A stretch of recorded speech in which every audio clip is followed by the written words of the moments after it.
एगो औरत बाड़ी जेकर पति जब जब बाहर जाता है औरतिया बड़ा प्यार से कहते रहे ये चीज सुनेगा मर्दों के मुंह से निकल गई कि मीठी बोलिया हो मीठी बोलिया विवेक भैया कि मीठी बोलिया से हज माधवा चुवावे लूता साचो बड़ा नींद लागेला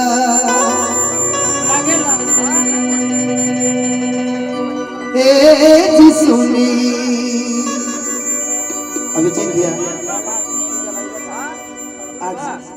अभिजीत भैया एकदम सारी लग रहा है उसको जबरदस्ती टांग कर लेके आई हूं मैं कि ये जी सुनी जब कहीं के बोलावे लूता अरे साचो बड़ा नीक लागेला ए जी सुनी जब कहीं के बोलावे लूता साचो बड़ा नीक लागेला मीठी बोलिया से मखवा चुवावे लूता मीठी बोलिया से मिसजी चुवावे लूता साचो बड़ा नीक लागेला ए जी सुनी जब कहीं के बोलावे लूता साचो बड़ा नीक लागेला ए जी सुनी जब कहीं के बोलावे लूता साचो बड़ा नीक लागेला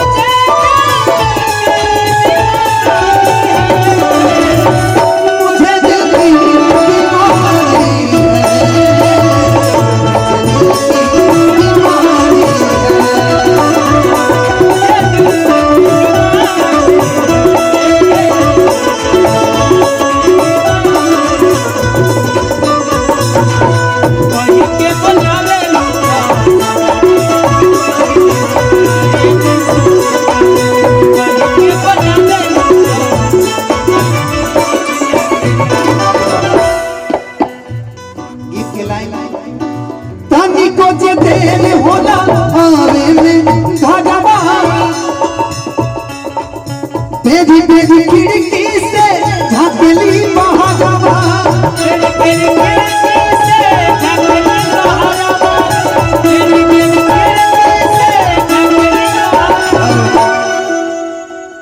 अंकेश ले एक हमरा चुटकुला याद आ गए साउंड वाले लोग कबो कबो हम देखे नहीं लोग तो हम एगो चुटकुला कहे हमरा याद है ना क्या मान लीजिए कि म्यूजिशियन भाई आए म्यूजिशियन अपना सेट करके बजाओ जाके प्रोग्राम चले गए शेरा भैया आए अमित भाई आए विकास भैया आए सब लोग आए अनुपमा जी आई माइक पकड़ी गा के चली गई लेकिन हमारे जो साउंड वाले भाई होते हैं ना इनके जैसे मान लीजिए अभिजीत भैया अगर साउंड वाले होते अभिजीत भैया ये अगर साउंड वाले होते कह भी रहा था कि साउंड लाइट खरीदेंगे जल्दी है सही हाँ तो इनके बारे में अभिजीत भैया साउंड बजा रहे थे बेचारे 6 बजे से लगे थे hello check hello check hello check hello check करते करते बेचारे 10 बजा देते हैं 4 घंटा हेलो चेक खाली हेलो चेक करते हैं शुक्र मनाइए शादी हो गया इनका सुहाग रात में बेचारे गए उसमें बेचारे सो गए बेचारे सो गए अभिजीत ये सो गए सोने के बाद नींद में कह रहे hello check hello check hello check hello check hello check hello check मैं तो कहते बात ओ कहे नहीं खाओ ओ बेरा से हेलो चेक का प्रोग्राम कब स्टार्ट करबो कब 4 बज गई 4 बज के प्रोग्राम में ना स्टार्ट होई हेलो चेक में रात बिता दे साउंड खरीद दिया साउंड खरीद लीजिए जल्दी लाइट साउंड खरीद दिए आप ही के नाम पे खरीदेगा क्या डीजे में क्यों नहीं नहीं डीजे धनंजय कि तनी को जे होला आवे में भागावा तेरी तेरी खिड़की से झांकली बहावा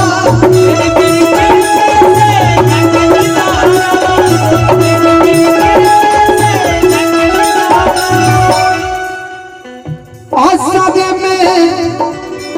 हाथे जाहिया निहारेलू आसादे में जाहिया निहारेलू तो साचो बड़ा निक लागेला ए जी सुनी जब कहीं के बनावेलू तो साचो बड़ा निक लागेला ए जी सुनी जब कहीं के बनावेलू तो साचो बड़ा निक लागेला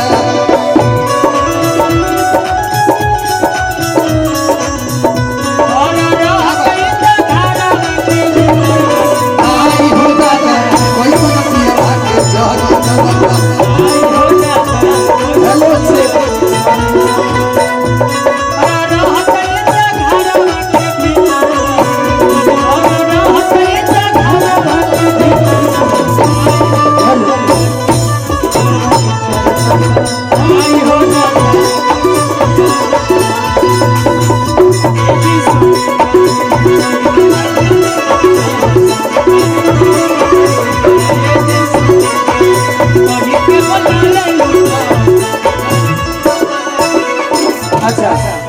एक मिनट हमरा खातिर प्लेट भी रखल बा परात भी रखल बा अगर अनुपमा जी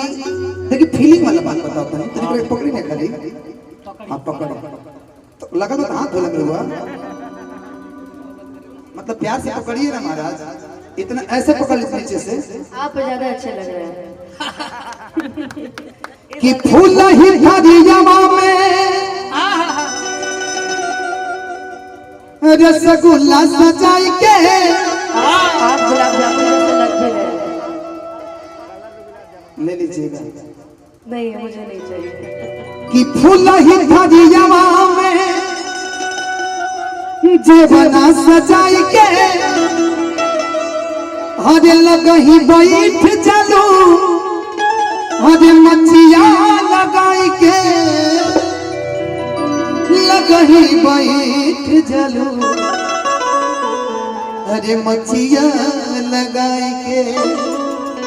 कि धीरे धीरे बेनिया डोलावेलू धीरे धीरे बेनिया डोलावेलू तो साचो बड़ा निक लागेला ए जी सुनी जब कहीं के बोलावेलू तो साचो बड़ा निक लागेला ए जी सुनी जब कहीं के बोलावेलू तो साचो बड़ा निक लागेला मीठी बोलिया से मिसरी चुबावेलू तो मीठी बोलिया से मिसरी चुबावेलू तो साचो बड़ा निक लागेला ए जी सुनी जब कहीं के बोलावेलू तो साचो बड़ा निक लागेला ए जी सुनी जब कहीं के बोलावेलू तो साचो बड़ा निक लागेला ए जी सुनी जब कहीं के बोलावेलू तो साचो बड़ा निक लागेला ए जी सुनी जब कहीं के बोलावेलू तो साचो बड़ा निक लागेला देखिए सोहर देखिए सी कर दीजिए भूपेश जी की तरफ से 2000 का इनाम है 1980 बकाया है हाँ मुझे पता है और बाबू के मम्मी का मन्नी भैया की तरफ से भी 2000 है लेकिन 1980 रुपए बकाया हम क्यों आपको देंगे सी कर दीजिए भैया